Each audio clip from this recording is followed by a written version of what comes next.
AIADMK Christmas விழாவில் முன்னாள் அதிமுக அமைச்சர்கள் முன்னிலையில் ஒரு பாதிரியார் பேசிய கருத்து சர்ச்சையை ஏற்படுத்தியுள்ளது. திருவள்ளூர் ஆயில் மில் பகுதியில் இருக்கும் தனியார் திருமண மண்டபத்தில் அதிமுக கிறிஸ்துமஸ் திருவிழா நிகழ்ச்சி நடந்தது. இதில் முன்னாள் அதிமுக அமைச்சர்கள் பெஞ்சமின் மற்றும் பி.வி. ரமணா, கிறிஸ்தவ பாதிரியார்கள், கட்சி நிர்வாகிகள் உள்ளிட்டோர் கலந்து கொண்டனர். இந்த விழாவில் பெஞ்சமின் மற்றும் பி.வி. ரமணா பேசியதைத் தொடர்ந்து ஒரு பாதிரியார் பேசினார்.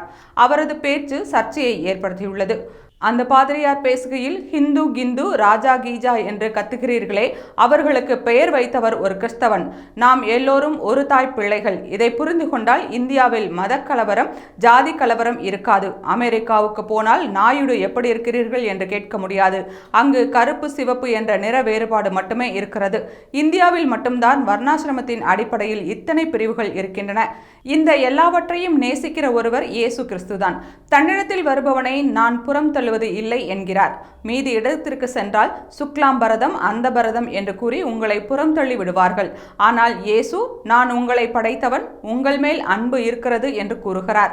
இந்த அன்பு நிலைத்திருக்க வேண்டுமானால் 2026 தேர்தலில் இந்த அன்பை காட்ட வேண்டும். பாஜகவோடு அதிமுக கூட்டணி அமைக்கவில்லை என்றால் எடப்பாடி பழனிசாமி தலைமையில் ஆட்சி அமைப்பது நிச்சயம் என்று அந்த பாதிரியார் பேசினார். அதிமுக முன்னாள் அமைச்சர்கள் முன்னிலையிலேயே ஹிந்து மதத்தை விமர்சித்து பாதிரியார் பேசியது சர்ச்சையை ஏற்படுத்தியுள்ளது.